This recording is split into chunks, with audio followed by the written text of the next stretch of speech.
In 30 days, we will be electing the next president of the United States of America. This is probably one of the most important elections in the history of our nation. Right now, we are experiencing the reverberations of a very volatile global economy. And one of the roles of our next president is the chief economic planner for our nation.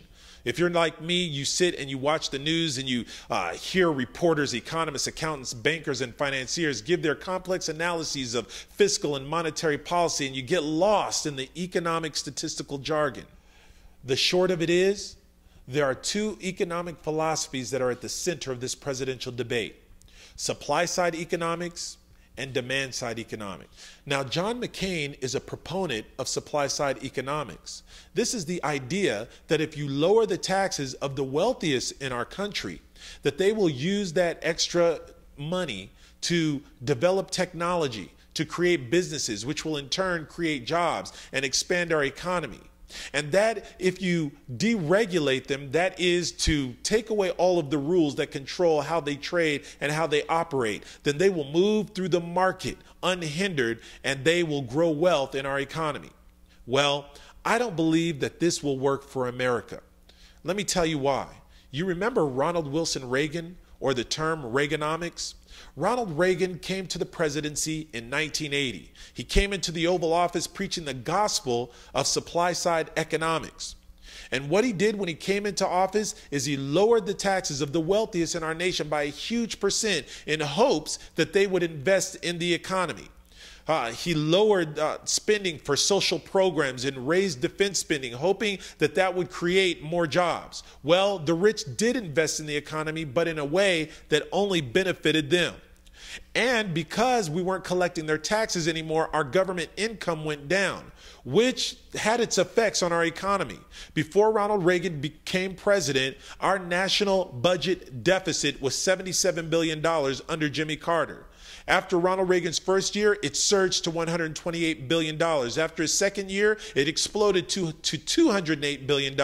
By the time his sidekick, George Herbert Walker Bush, became president, it was at $300 billion. By the time these two men were finished with the presidency of the United States, our national debt was $4.35 trillion.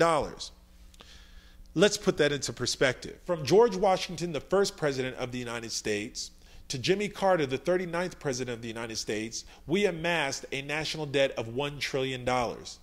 In the 12 years of the Reagan and Bush presidencies, that was quadrupled. Supply-side economics doesn't work for America. Now, Barack Obama is a proponent of demand-side economics, the idea that you lower the taxes of the middle class, and the middle class will use that disposable income to purchase things in our economy.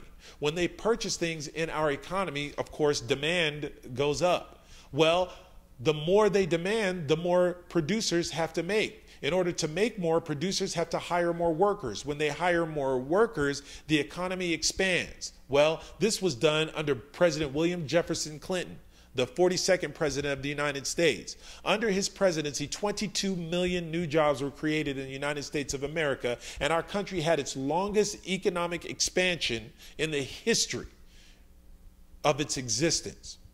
When President Clinton left office, he left a $140 billion budget surplus for George Walker Bush. But George Walker Bush went back to Reaganomics. He went back to supply-side economics. And when that happened, after his first year, our national budget surplus became a national budget deficit of $168 billion.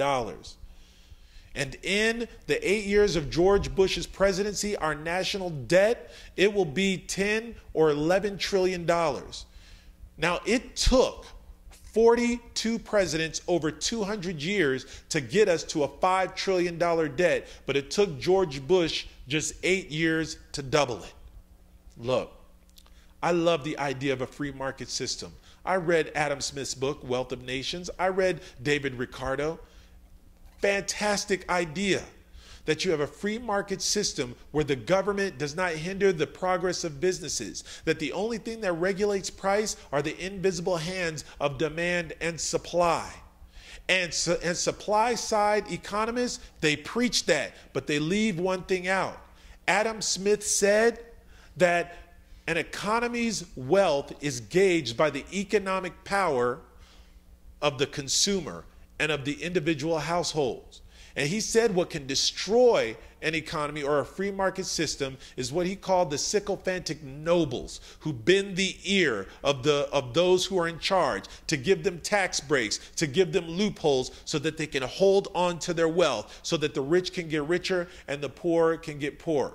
Well, what were sycophantic nobles in his day is what we would call Enron, WorldCom, Health South, Halliburton, all of these companies that damage the free market system by taking advantage of our country. Supply side doesn't work. I don't believe that works for America. Neither does Barack Obama.